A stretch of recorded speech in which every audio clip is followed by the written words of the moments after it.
Joel, I have to apologize because I didn't notice that I wasn't connecting my laptop to charging. So I have to be sorry. It's fine. Oh, thanks God, because you are here.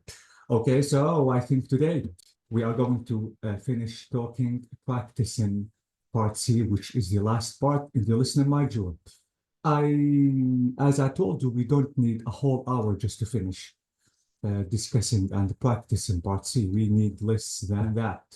And as I told you, the part C is going to be the longest. Again, I don't mean when I say the longest, the exercises or the questions are going to be too much. No, only the recordings are going to be a little longer than part A and part B.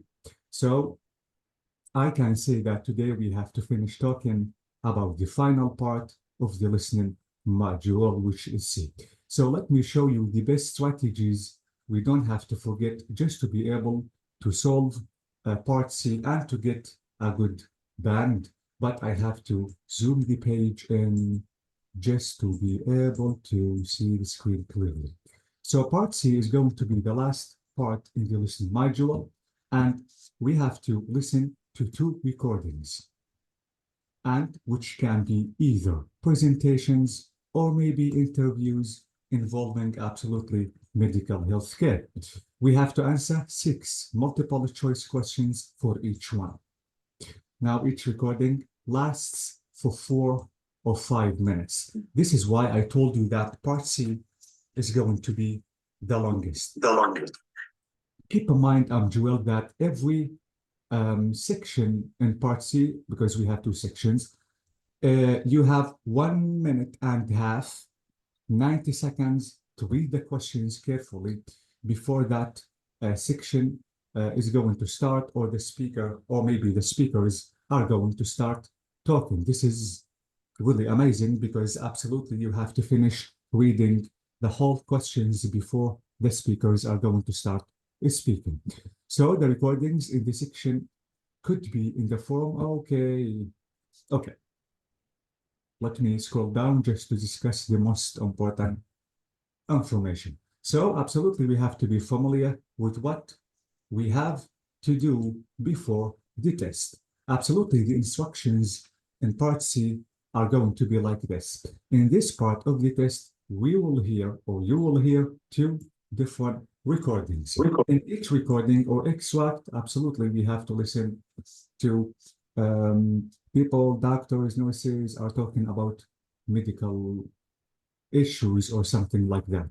So we have questions from 31 to 42, and absolutely we have to select the correct answer. Notice that we have to select the best answer.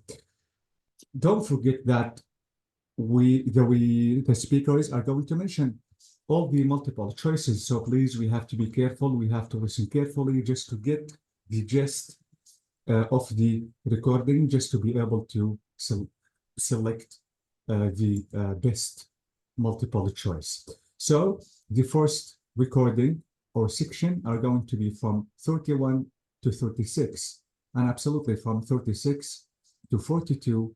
This is about section 2 of the recording C. Okay. Absolutely, we have to read the instructions carefully, and we have to read the questions before the speakers, as I told you, are going to start speaking, just to get the main idea, and not to read while the speakers are going to speak, because as I told you before, we cannot read and listen at the same time. So please, Joel, you have to circle, you have to underline the keywords, because the speakers are going to talk about them. Your job is only to look at the keywords while listening to the speakers. Absolutely, we don't have to lose the speaker. We have to stick with the speaker. And while practicing, I'm going to show you the best way just to stay with the speaker and not to lose him or her. So we have to listen to a presentation or maybe an interview. And a presentation in part C has only one speaker. This speaker is going to talk about absolutely a certain concerning a medical issue, and he will talk, as I told you, about different points in the same field. But In the second recording or second section, we will notice that we have two speakers. One of them is going to talk about something or maybe asking some questions, and the other is the interviewer. So we have a certain interviewer and another person who is going to answer these questions, because we notice that the information or the questions, when we say questions, approximately we have questions. The first speaker is going to ask the second one some questions, and the second speaker is going to answer them. There is something you have to be careful, Joel. You have to read the question carefully. Please, reading the question is really important just to check the answer. Some students, because they read really fast, they don't focus or read the question carefully. They only focus on the multiple choices. As I told you, the speaker is going to mention all the multiple choices, and I have to choose the best one. Reading the question is extremely important. So I have to scan the questions. Before the recording begins, we have 30 seconds, not 30 seconds, we have 1 minute and a half to check the whole first recording and another 1 minute and a half to check the second one. So we have to read the questions carefully. When looking at the questions, please, we have to be careful about certain words and we have to circle them, because absolutely the speaker is going to talk about them. So the words that I'm going to underline or maybe circle will help me or you just to identify the relevant part of the recording. And in this way, I will be able to choose the correct or the best answer. Okay. You will need to choose the option that best reflects, as we said, or so this is it. The recordings absolutely are going to talk about something, and I have to be careful about the gist of the recording or of the selection of the speech. So this is really important.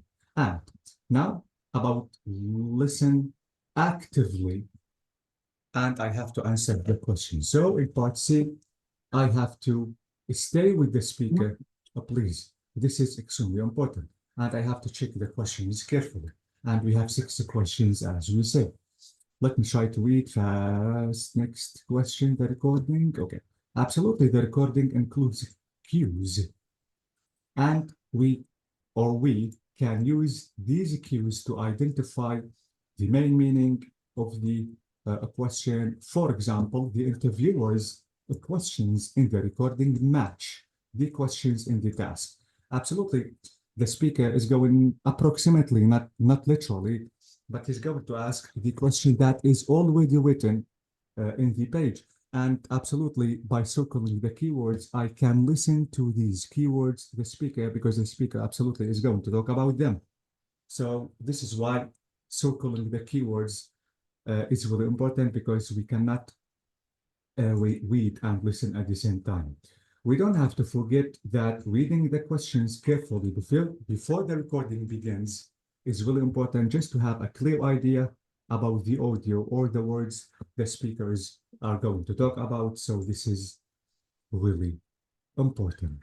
Choices in the exercise below. Okay, I think now we have to practice. Now we have this recording. This is recording track 15, and we will hear a general practitioner about this doctor giving a presentation. So now we have a presentation about patient referrals. So let's listen. And absolutely, now I'm going to give you 5 seconds just to take a look at these multiple choices, and we don't have to forget to read the question carefully.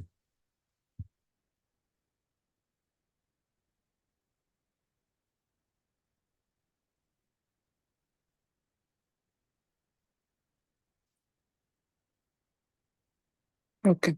Okay, so let me start track 15. And now we don't have to forget that the speaker is going to talk a little longer than the previous parts. So this is C, and this is track 15.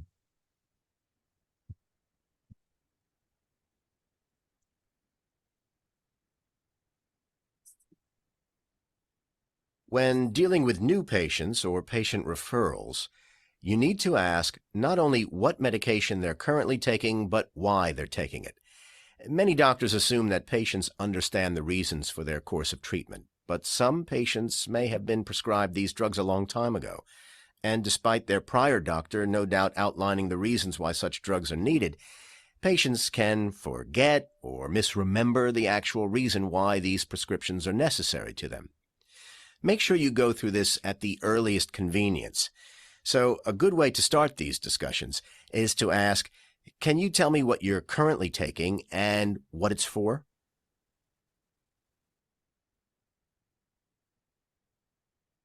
So, what do you think about the best? Multiple choice. It's B. It's B, exactly. So we can notice that some patients can forget and they are not aware about the things the doctor or the nurse is going to say. That's amazing. So thank you so much. So, okay.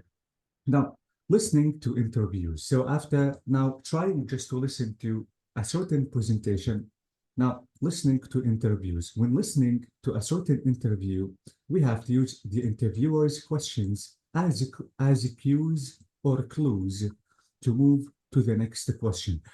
This is the best way, Joel, to follow the speaker. We notice that the interviewer is going to ask some questions, and approximately in every question, we have three multiple choices. So this is the best way to stick with the speaker and not to lose the speaker, because sometimes if I lose the speaker, I will find it really hard just to stick with the speaker again. So I have to circle the keywords. Please, this is really important in every question. So as these are often reflected in the question, we have to answer. So this is really important because the keywords are important and we cannot listen and read at the same time. So we have another recording and I'm going to give you 5 seconds to read them.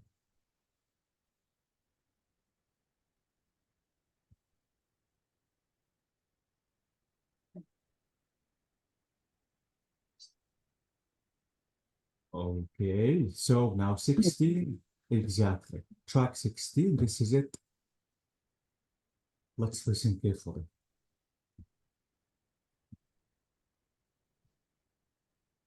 Today I'm talking to Dr. Chen, a veterinary expert in feline immunodeficiency virus, or FIV. Dr. Chen, what can you tell us about the disease? Well, FIV is a topic that I tend to discuss quite frequently with my patients.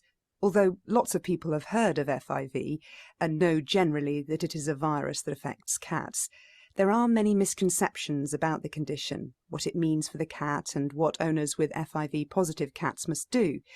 Many people worry about catching FIV from infected cats, which is actually not possible, as the disease cannot be transmitted to humans. Unfortunately, this belief often prevents people from adopting cats who suffer from FIV, as they're concerned about themselves or their children contracting the virus from the cat. I see. And are there any other things that might confuse people about FIV? There certainly are. There is another virus that can affect cats that people may be aware of, called feline leukemia, or FeLV. FeLV significantly reduces a cat's life expectancy and health. Due to the similarity of the two viruses' names, I found that people tend to mix the two viruses up. So when they're told that a cat has FIV, they believe that the cat is extremely ill and will require lengthy and expensive treatment, when in fact the cat should be able to lead a fairly normal life. I'm sure many owners will be relieved to hear that. So what advice would you give to the owners of FIV-positive cats? Okay, wait, I'm sorry, I'm Joel. I think I have to show you the whole page because now we have more than one question. I'm sorry I interrupted you, but I suggest just to minimize the page because I thought that listening to the whole question is better than only one by one. Okay, let's start over, and I need to now just to read the full questions from 2 to 4. This is it, and let's listen again.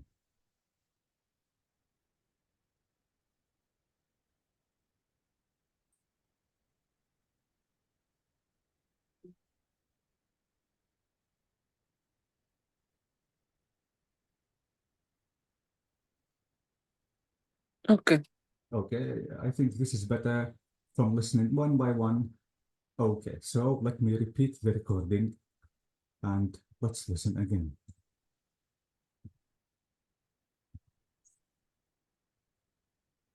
Today I'm talking to Dr. Chen, a veterinary expert in feline immunodeficiency virus, or FIV. Dr. Chen, what can you tell us about the disease? Well, FIV is a topic that I tend to discuss quite frequently with my patients. Although lots of people have heard of FIV and know generally that it is a virus that affects cats, there are many misconceptions about the condition, what it means for the cat and what owners with FIV-positive cats must do. Many people worry about catching FIV from infected cats, which is actually not possible, as the disease cannot be transmitted to humans. Unfortunately, this belief often prevents people from adopting cats who suffer from FIV, as they're concerned about themselves or their children contracting the virus from the cat. I see. And are there any other things that might confuse people about FIV? There certainly are. There is another virus that can affect cats that people may be aware of, called feline leukemia, or FeLV. FeLV significantly reduces a cat's life expectancy and health. Due to the similarity of the two viruses' names, I found that people tend to mix the two viruses up. So when they're told that a cat has FIV, they believe that the cat is extremely ill and will require lengthy and expensive treatment, when in fact the cat should be able to lead a fairly normal life. I'm sure many owners will be relieved to hear that. So what advice would you give to the owners of FIV-positive cats? Well, the virus can deplete certain white blood cells, which means that cats with FIV are often more susceptible to catching other infections, and will often find it more difficult to recover from these infections. FIV is often compared to AIDS in humans, and the two immunosuppressant viruses are very similar. Those with FIV-positive cats should, by and large, treat their cats the same as any other cats. However, these cats should be kept indoors to lower the risk of infection and to prevent them from spreading the virus. Owners should also pay more attention to the well-being of their cat, and if their pet shows any sign of illness, they should be taken to the vet at the earliest opportunity.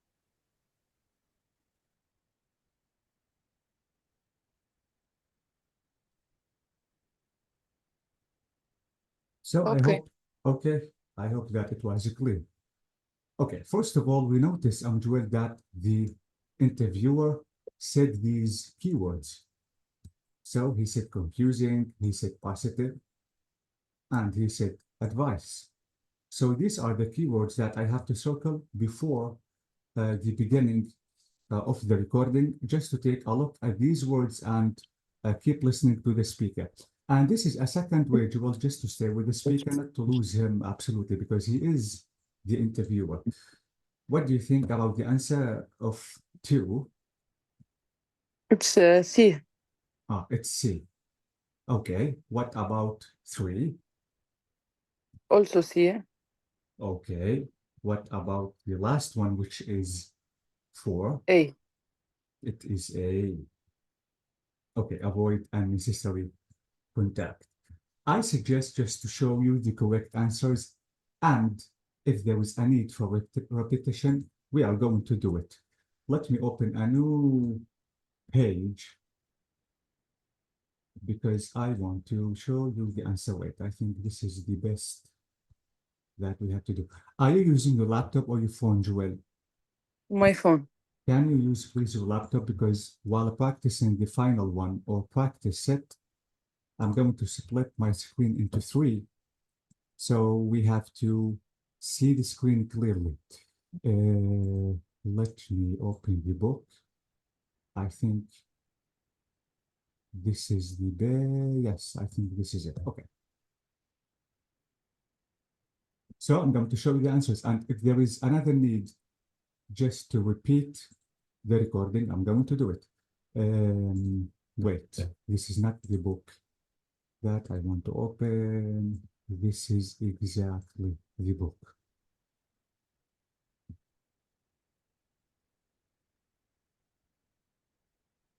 These are the answers? Okay.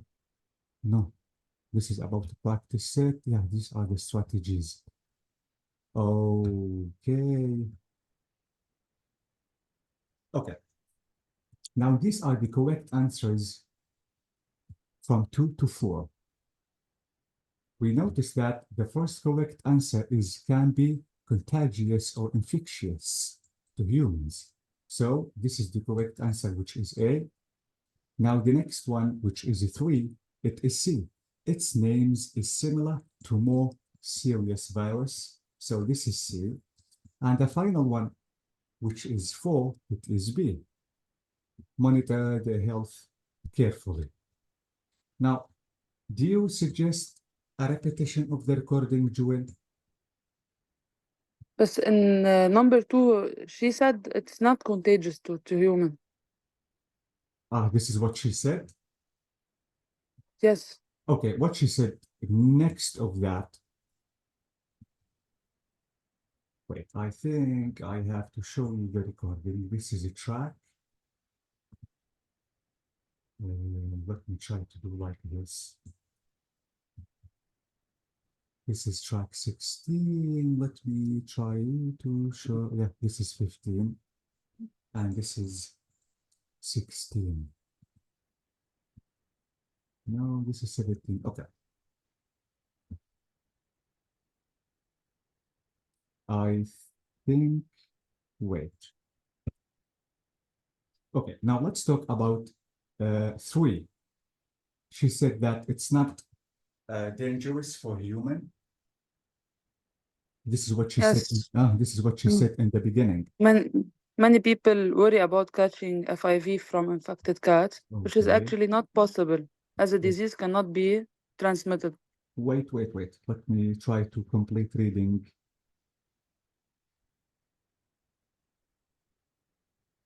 I think, yeah, this is it.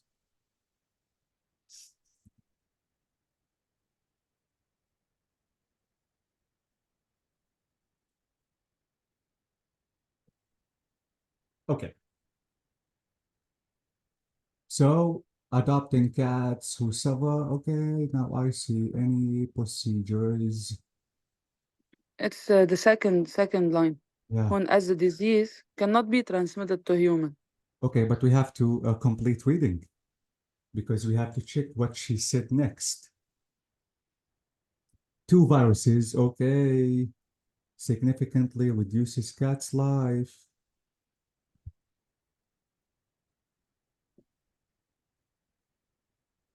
Okay, she said absolutely next. There is another virus that can affect cats that people may be aware of, which is called leukemia or feline. Feline is a disease concerning cats, leukemia, or this is the abbreviation. Significantly reduces a cat's life about health due to the similarity of the 2 viruses names. So I found that people tend to mix these 2 viruses when they are told that a cat has FIV. They believe that the cat is extremely will require lengthy of expensive treatment. I'm sure the owner advised the virus certain blood cells catching. So we noticed that next she said of catching other infections and will often find it more difficult to recover from these infections.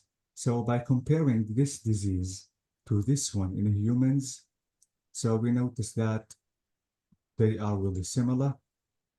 Cats should be large, treat cats. However, these cats doors prevent spreading the virus. The owners should pay more attention to the well-being of their cat. So this is it, and their cat shows that the sign of illness they should.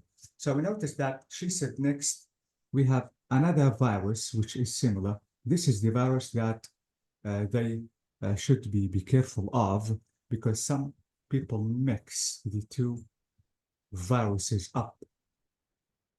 Okay, so when we are told that cat has FIV, they believe that the cat is extremely ill to the next virus. So this is why the 3 is C, which is similar to a more serious illness. Okay. So this is it. This is why sometimes I have to listen carefully just to check the correct answer. And this is what we said, that we have to select the best answer. So this is from 2 to 3 to 4. Okay. Now we have to listen to the results of the trials. Absolutely, the results of something or conditions or treatment or something like that. Speakers in listening part C often mention research trials that they have undertaken or they are aware of, or maybe the surveys that they have completed, which are relevant to their research topic. So you should be prepared to answer the questions about the trials and patient surveys during the part of the test. So this is the next practice that we have to manage, which is 17. Now I have to do the same because it is from 5 to 6. I wonder if I can show you the full page. Now let me ask you if the page is clear to you. Is it clear? Yes. Or you know what? I think I have two screens. Let me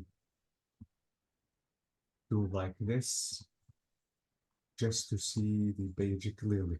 After that, absolutely, I'm going to show you the correct answers. So this is it exactly. This is 5 and this is 6. Okay, yeah, wait. Exactly. So is the screen really clear to you? And so because this is 6, this is 6, Yes. and this is 6, and these are the multiple choices of 6. So let's listen. This is track 17. So we will listen to a hospital doctor giving a presentation. Now it's a presentation about the results of certain trial of a recent patient survey or trial. So let's listen. But before that, I have to give you 10 seconds to read the multiple choices and the questions.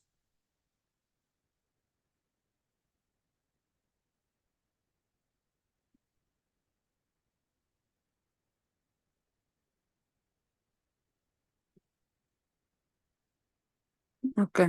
Okay, so let's start listening. It is 17, so let me play it.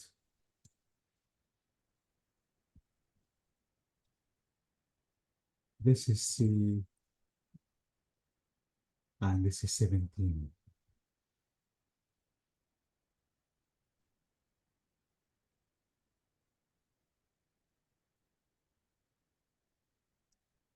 As healthcare workers, we always put our patients first. We've recently concluded a year-long survey looking into the level of satisfaction of adult inpatients at this hospital, and I wanted to share some of those results with you all today.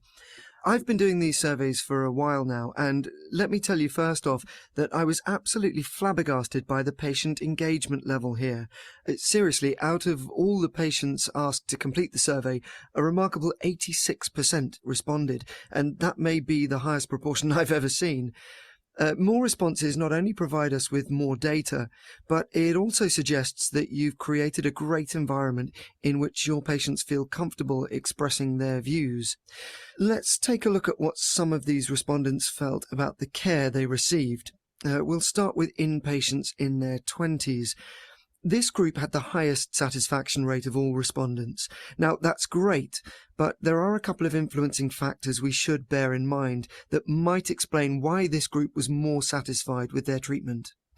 The group of patients in their 20s was also the group with the shortest average inpatient stay. The majority of these patients were discharged after less than a week in hospital.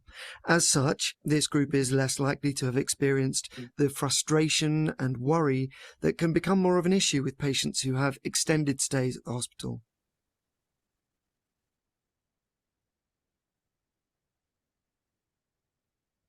So this is it about the questions 5 to 6. Now, what do you think about the best answer of 5?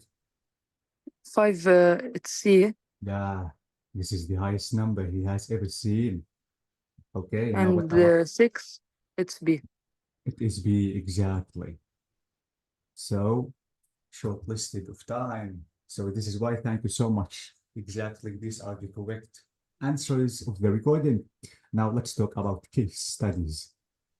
Let me scroll down using this page or this screen. Okay, now about case studies in part C, the medical workplace often discuss case studies.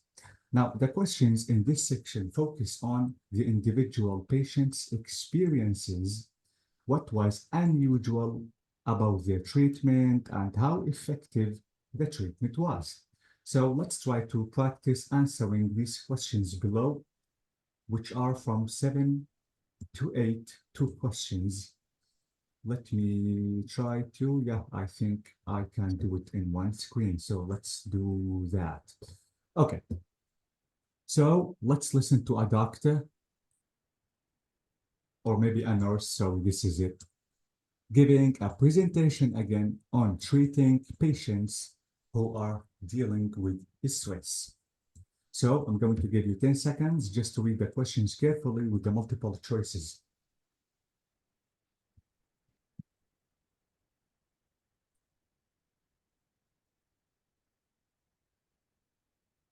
Okay. Okay, so let's play the recording. This is 18. No. Okay. Wait. This is 18.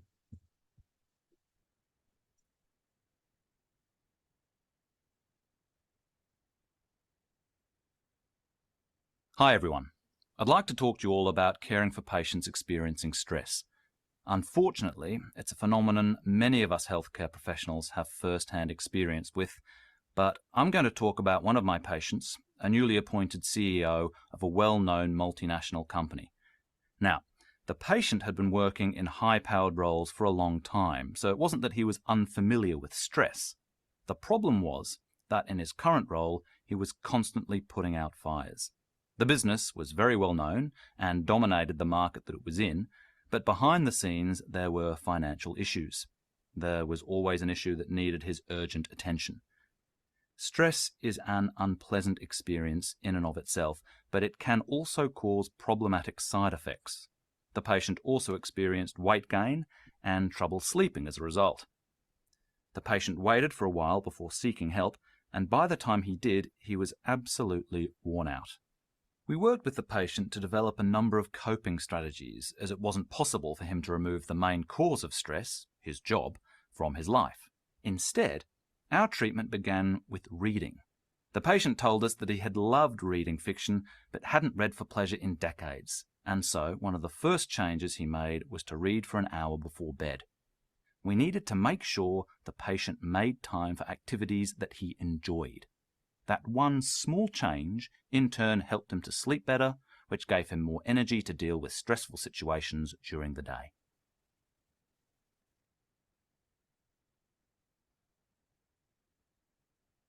So this is it, track 18. I wonder if you have solved them correctly.